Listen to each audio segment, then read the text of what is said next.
Hey everybody, welcome back to another video.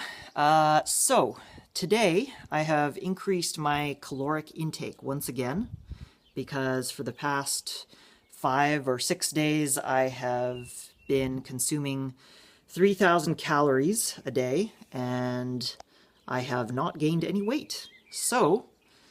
Uh, when you are trying to gain weight and you are not, the only logical solution, I think, is to eat more. So that's what I am endeavoring to do starting today. Once again, increased my calories, and it got me thinking about caloric density, because I think a lot of people don't really, I don't know if people really fully get this concept of caloric density and the volume of your meals. It's really important when you're trying to eat more or eat less, but like on the flip side, if you're someone who's trying to lose weight and you're struggling with trying to decrease your caloric intake, you can use this concept to your advantage as well. And so, like, okay, let me see if I can explain it in an effective way. So basically, like for me, I'm trying to gain weight, right? But I already eat like a large amount of, I eat a ton of food volume wise, right? So let's say like, I mean, I could still increase the volume of my food by say if I'm eating a meal of oranges, for example, which is a lower calorie fruit, I could just eat like 100 grams more oranges. That would be a way to increase my caloric intake by 50 calories approximately, right? 100 grams of oranges. Okay, so I could do that, right? Or another option, if I wanted to get an extra 50 calories in, is, say, I have a big smoothie for lunch with bananas and dates, right? Say I have like, I don't know, just for an example, like 12 bananas and like 10 dates or something, right?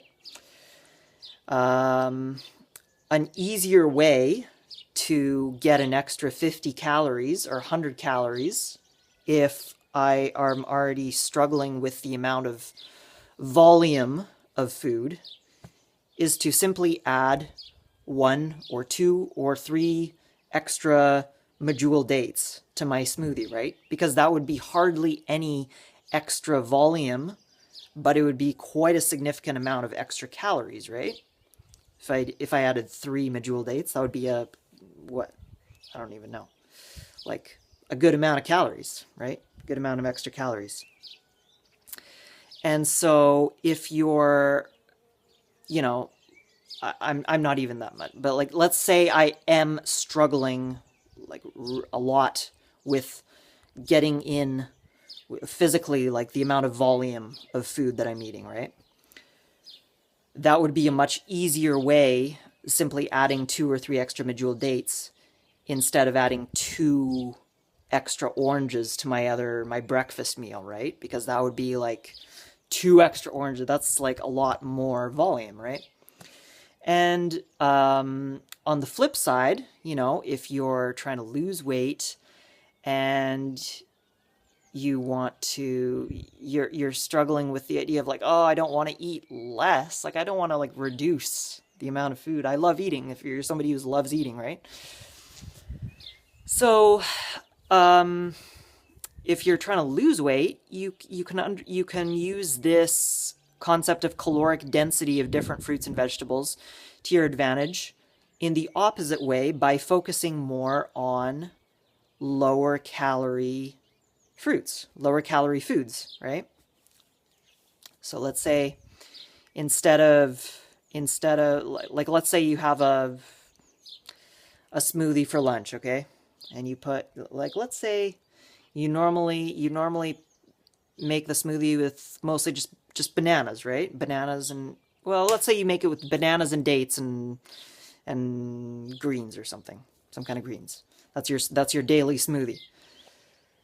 So, and if you're trying, if you need to lose weight, you're trying to decrease the amount of caloric intake that you're consuming. A super easy way to do that would be to just omit the dates, right? Banana smoothie without dates still tastes delicious, right? Especially if you freeze those bananas, then it's like an ice cream. It's very good. Um, so that would be an easy way to decrease your caloric intake, but still be consuming like the same amount of food, more or less, right? Like you just omit 2 or 3 days, or you're not even going to notice that. All right. Or another way would be to like instead of just having bananas for lunch, you can have some bananas and some mangoes. Mangoes aren't as many, don't have as many calories. So if you have bananas and mangoes, you're eating more or less the same amount of food, but less calories overall, right?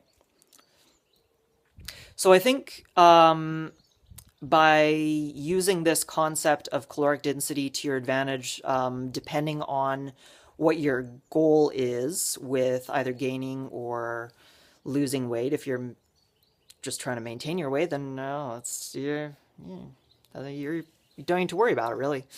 I think though that like if you're trying to gain weight, obviously you should focus. It makes sense to focus more on higher calorie fruits and vegetables. So bananas, dates, grapes, persimmons, figs, jackfruit, avocados. And if you're trying to lose weight, try focusing more on lower calorie food. The more hydrating, the more water rich foods, watermelons, melons, oranges, papayas, whatever you have access to, right? It's making my mouth water. So yeah, but I think that the other thing I wanted to add though is that even like let's say you're like for me, my goal is to gain weight right now, right? I'm trying to gain weight. So I should be obviously focusing more on higher calorie foods for getting the bulk of my calories.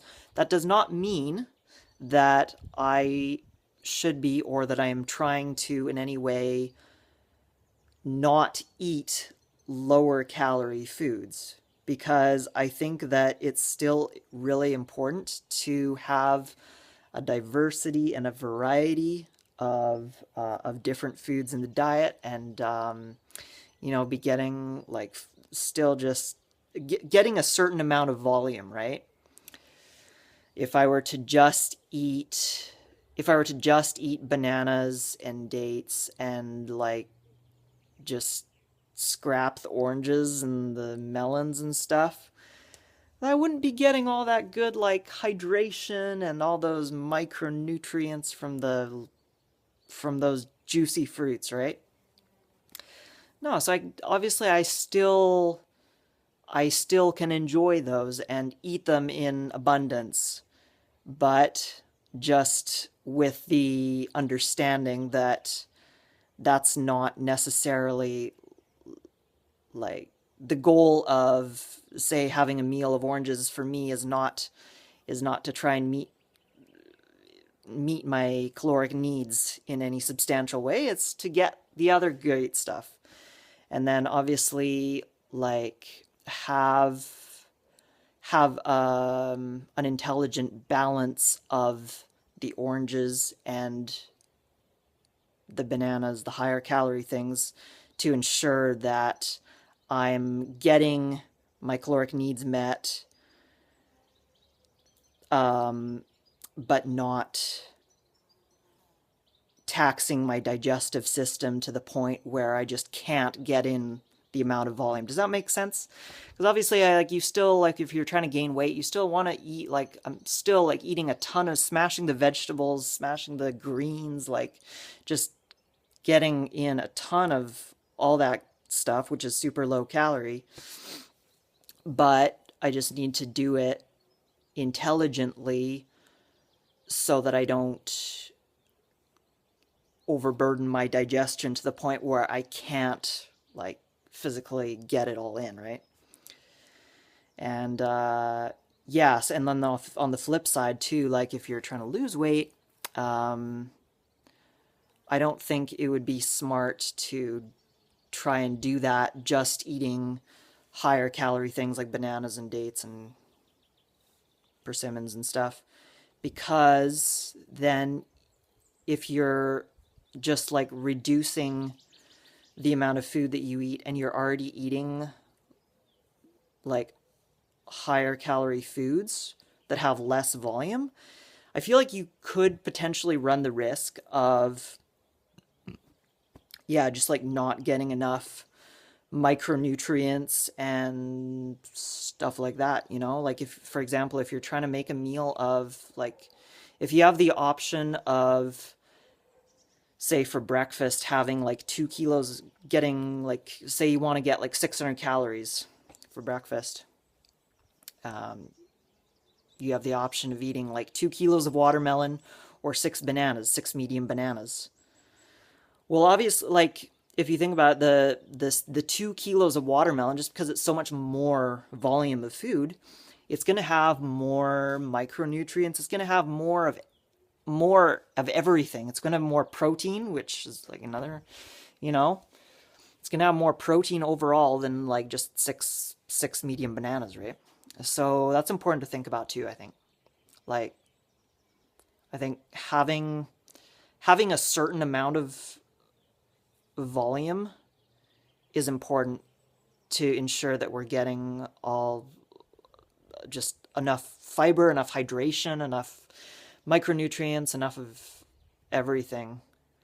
But then just being mindful of not going too far in the other direction, that we're only eating low calorie hydrating foods and not getting our caloric needs met. So yeah, that's just like a caloric density. It's a very useful tool. I think I don't know if my rambling way of trying to attempt to explain it in any coherent way was made any sense or was helpful at all to anybody, but if it was, let me know and like this video if you feel like it. And yeah, I think that's about all I had to say on that topic. So thanks for watching, and I'll see you again soon. Have a great day. Bye.